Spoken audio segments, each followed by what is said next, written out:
Are you stuck?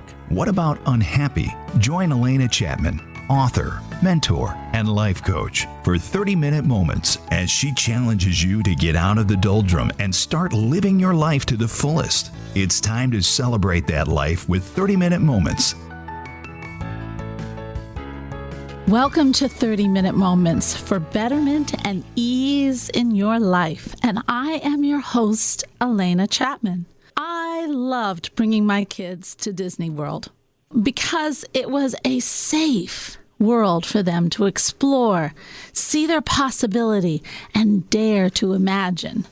So that's what I did with Savvy Sisterhood Summit. It's like a Disneyland for adults, but without the rides, okay? No rides. Although I love rides, but no rides. Instead, I created a safe, amazing immersion into a world of possibilities, opportunities, friendships, fun, and inspiration. Now, we don't get that in our summits and our seminars anymore.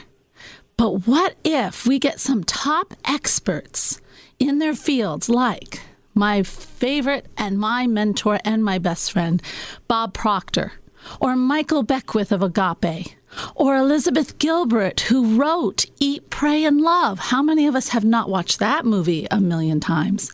And Ashley Burgess, and Hay House Nancy Levin, along with, yours truly, Alena Chapman.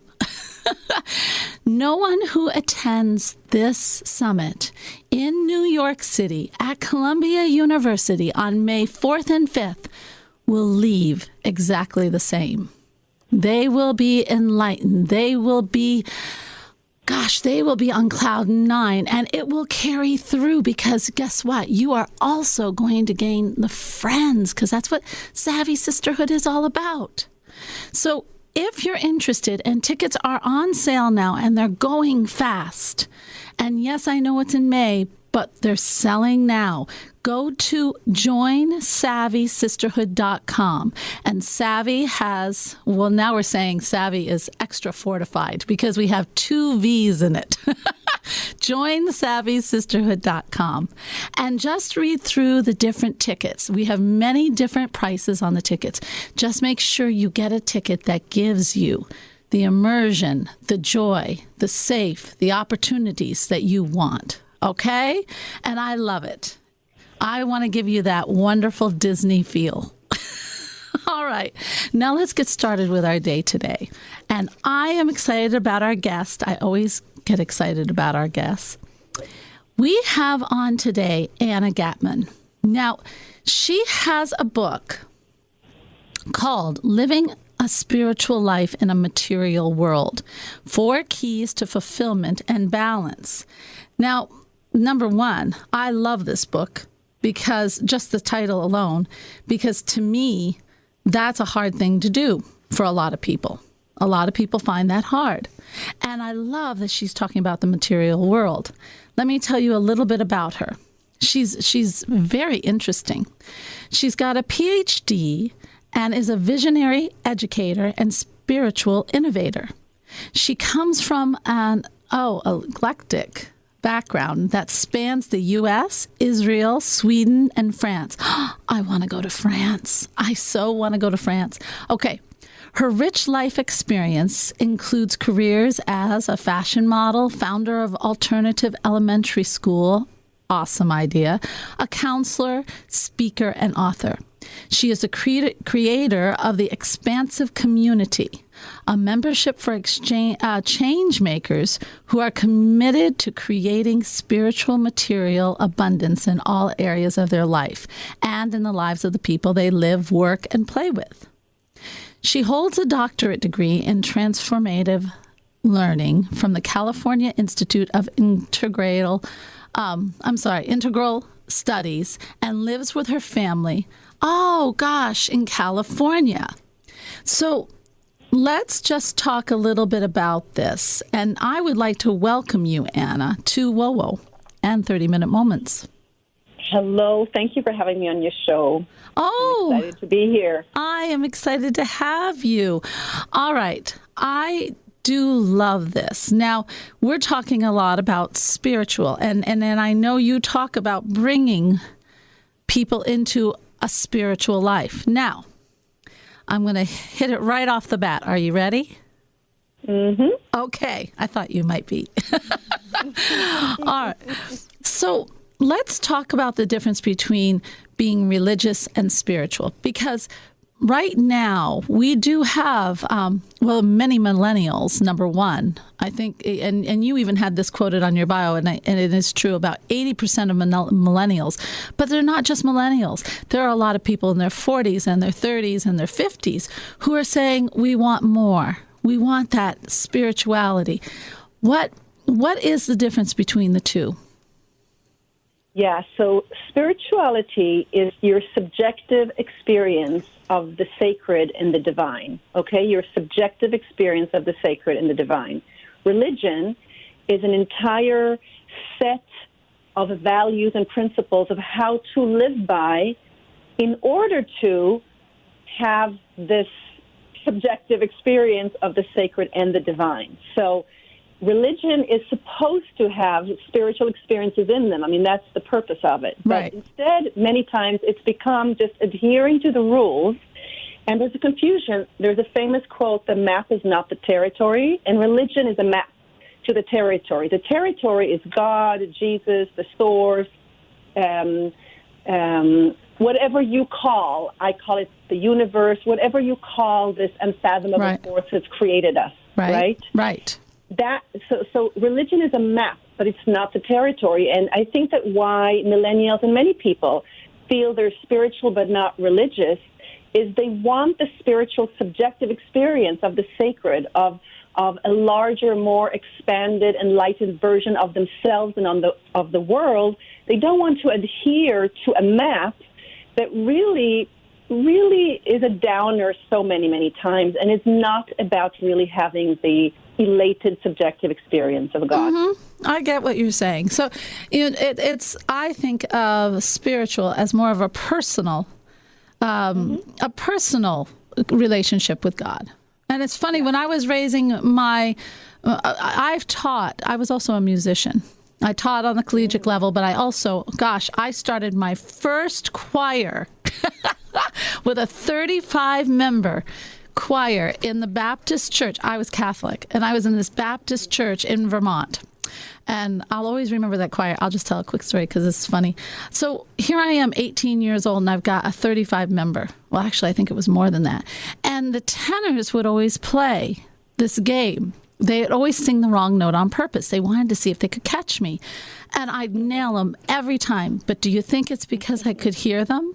No, it's because the lead tenor would always raise his eyebrows when he tried to sing the bad note and try to fool me. So I think... That was your map. That was my map. That was my map. So I remember, and I have taught in almost every religion. And so do I see what religion is about? Yes. Do I think... when I was raising my boys, I always said, religion is a tool. And it's a tool, and you have to find what works best for you for your relationship with God. It is not the relationship with God. Yeah. And I think that many people do find God in religion. But then I also think I see so many that get lost into the ritual of religion. Is that what you're saying? So many words. Well, the ritual can be really wonderful. I think the ritual, it's all a doorway. It's a gateway to the transcendent. And if you use it as a gateway, but if you get stuck on it, it has to be exactly at 5:11 in the afternoon that you light the candles. If you do it at 5:12, you're not, like those kinds of dogmatic how you should live and value and projecting to others how they live and how they choose and who they love and who they live with. These are things that have nothing to do with the transcendent experience of source, of the amazing universe that we live in. So it's, So these people who are looking for more, and I'm very spiritual now. I'm a spirit. gosh, I'm a soul nurturer and a spiritual thought leader. So I'm right on the same plane as you. And I like to play the naysayer. So please do not feel like I am not with you on this. But when these people are looking for something more, what are they looking for?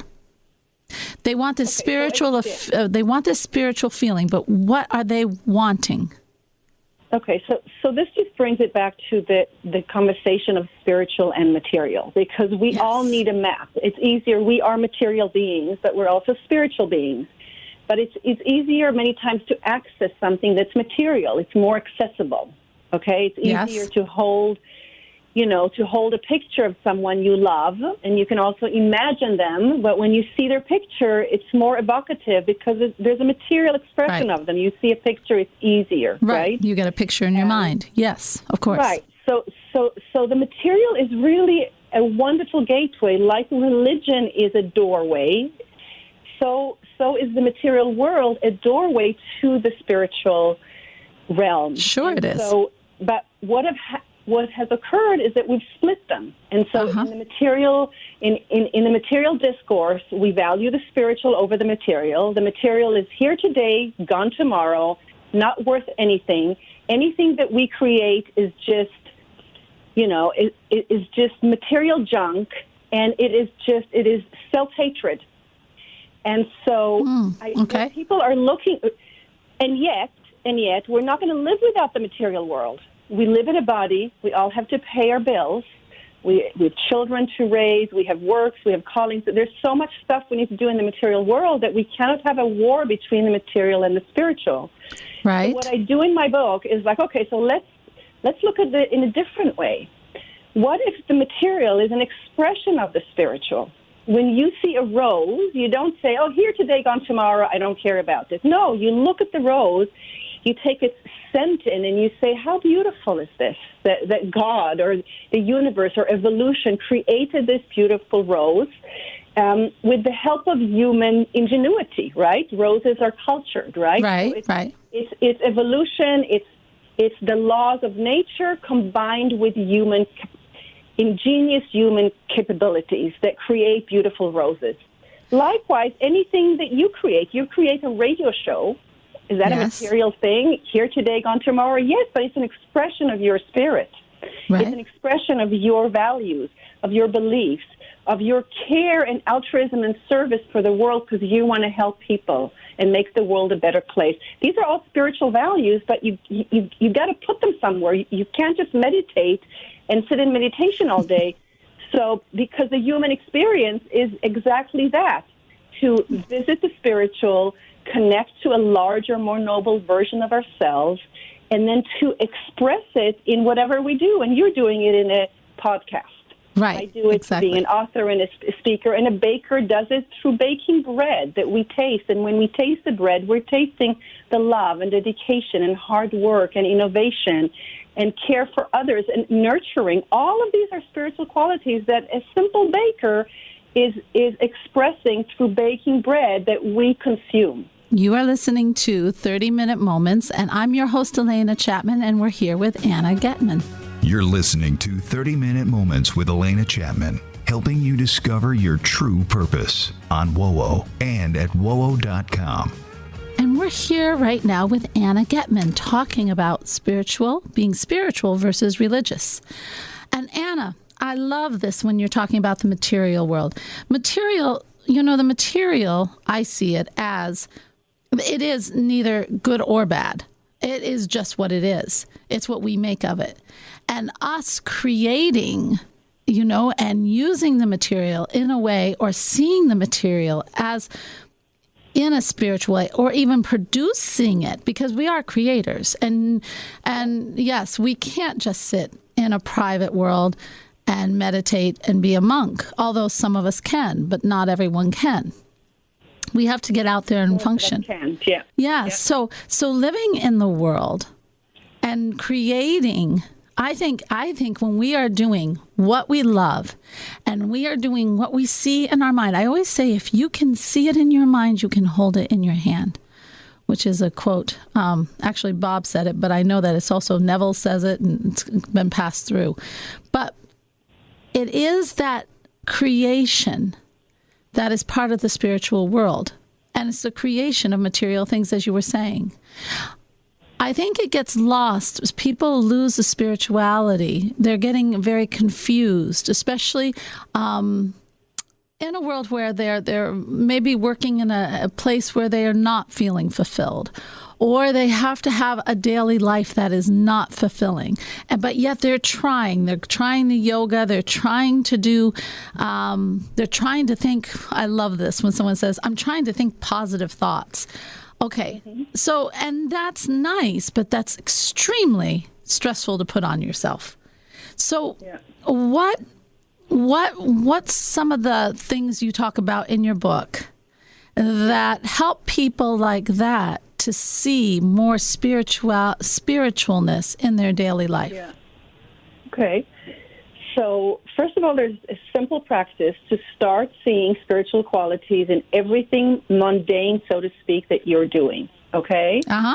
So people, in my research, when I ask people, what does spirituality mean for you, everybody has an answer for it. Or how do you know that you've had a spiritual experience? People know the answer. Oh, yeah. So each person can say, okay, what is the spiritual value for me? And then start looking for that value around everything. But you really have to, so it's work to do it, but it's a fun game. So, for example, let's take an accountant, okay? Okay. Yeah. So an accountant is, there's a general kind of belief in our culture that it's a boring job, right? Right. Okay. So, I don't know if they think so, but...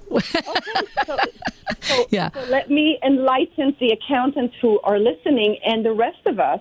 Right. An accountant creates order. Yes. Creates inner peace. Yes. Creates possibility for growth and expansiveness and doing good in the world because of keeping the accounting. So possibility to jump forward and to leap into greater service and value. That's spiritual. Yes, it is. Creating order is spiritual. It's not a common teaching, but having order is important. Order is very important. Peace, creating for the universe. Organization. Right. Yeah. Peace is an important quality. It's spiritual. So when you create peace in an organization and people are not in chaos and there's not enough money and they don't know what's coming and what's coming in and what's going out. Exactly. Suddenly the accountant is a portal for spiritual qualities, for inner peace, for order, for allowing the company to leap forward, to do good in the world. Look how many beautiful spiritual qualities this accountant who's sitting in an office is actually providing a company, and we're walking around and thinking that accounting is a boring job. Yes. So beginning to see how everything seemingly mundane has spiritual qualities. So the exercise is pick something that you feel is spiritual for you, a quality, a principle, a value, and start looking for it in everything that you do, in everything material. Your iPhone has spiritual qualities. Of course it does. It's considered a material item. Yeah. But it has spiritual qualities in it. It does. So that's an exercise. It's very simple. You don't need to meditate for 45 minutes a day, or you don't need to do things that are really difficult. Just play with it. Pick a quality every day, or a quality for a week, or a principle, and just start looking for it everywhere. I've always said that if you can do, at least in the morning, a gratitude practice, and I give those out, but gratitude practice, and then during the day, look for 3 things in your day that just either awe you or you see a glimmer of just that make you happy, that surprise you, something that shows you a little bit of the universe. So that opens you up to looking, maybe when you're going through the coffee line, the drive-through of someplace, and you look in the eyes of the person and you see them for who they truly are, or you see the smile, or you help a person, or you are out there and you just look up at the sky and you say, my gosh, that's miraculous. Little things like this, 3 a day. I think that has helped. That seems to help people just become more aware of the spirituality in their life, or just being happy, finding the happiness, a deeper meaning to the world. So I think there are two things. One is the more concrete and simple you make it, the easier it is. Of so course. I think, so if you say, okay, I'm going to be grateful at certain moments in the day, and you put the timer on your phone and it rings and you go, okay, what am I grateful for right now? Okay. That's a good way to do it too. Way of doing it. Yeah. Right? Or it is. Today I'm going to focus. It's very mapped. Yeah.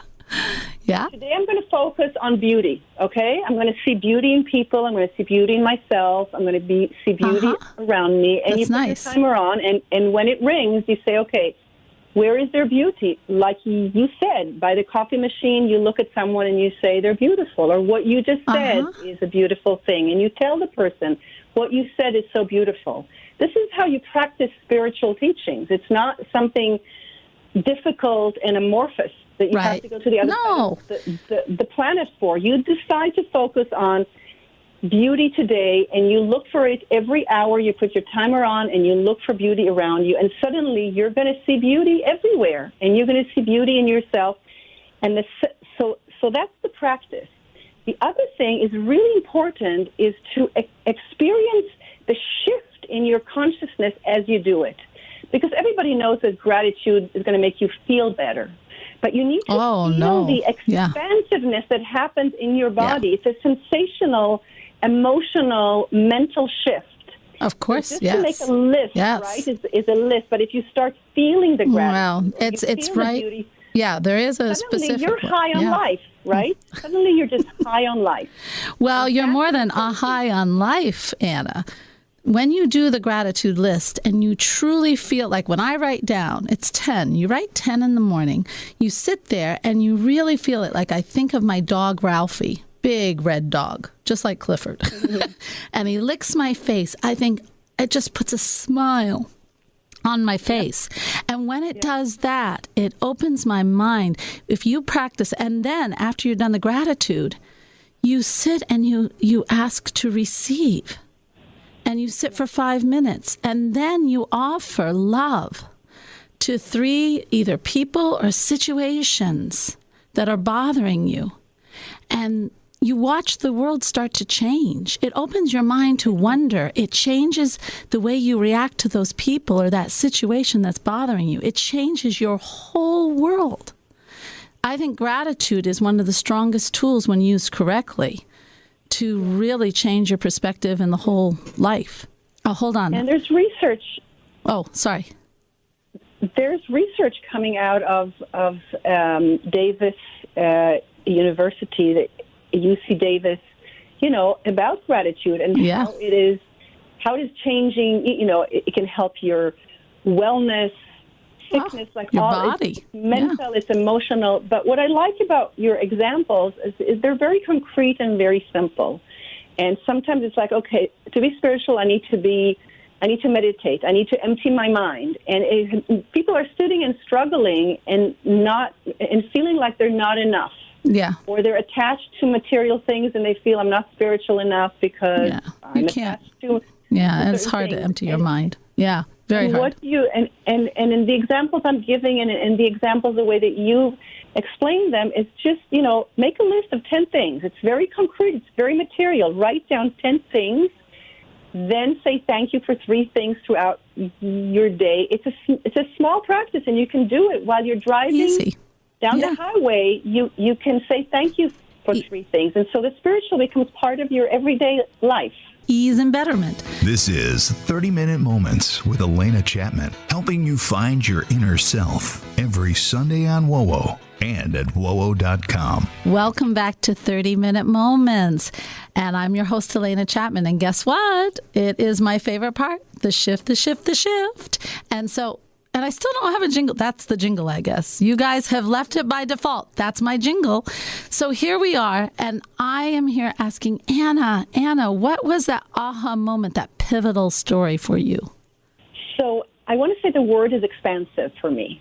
Okay. Because that's the shift, because that's the aha moment for me. And I have quite a few stories in my life from growing up in Israel in an alcoholic family, having to go to the military service, which is mandatory, and being offered a job as a fashion model to move to Paris. And suddenly I was living in Paris working as a fashion model. Wow. And what happened, and it wasn't an easy choice, because in Israel my father had been in the Air Force, and there was a duty to the country and all of that. But in that moment when I moved to Paris, I expanded the possibility of what's possible for me. And when I did that, I stepped into a larger version of myself. I like when that. I chose to move to Champaign-Urbana to live with who now has been my spouse for 30 years, I moved. It was a huge step. It was a big risk. I was working as a successful fashion model in Paris, but I took the risk and I stepped into a larger, more expansive version of myself. And so I feel for me, and there are many more stories and we don't have much time, but this is, for me, the thing is this expanding into a larger, more enlightened version of yourself. Yes. Which you can do in seconds. Yeah. That's the aha for me, and that there's tools and a method to doing it. It's not some woo-woo that some teacher is telling you and you go, oh, well, they got it, but I don't know how. Right. There's methods of doing it, and we spoke about some of them today. We did. And so for me, that's the word, and that's the shift.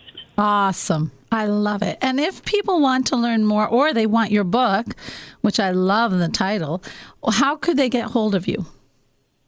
So, AnnaGatman.com, ANNAGATMON.com is my website. You can download a free Dream Big playbook, and this way we'll start communicating. And you can get my book on Amazon, Barnes & Nobles, or in your local bookstore. All over the place, yeah. On Very Facebook, cool. Yes, I do know. Well, I thank you for coming. And I love how we have distinguished between religious and spiritual. And yes, you can be both, everyone. You can be both. It's just finding that spirituality, getting closer. And we're not putting down religion by any means, no way. But finding that connection to a higher self, to a higher universe. Yeah. You're listening to 30-Minute Moments. I'm your host, Alena Chapman. And this week, think of ways to just see that spiritual in your everyday. And add that. It brings ease and betterment to your life when you do that. It brings happiness and joy. And as you know, I always say, namaste for connecting. Podcasts by Federated Media.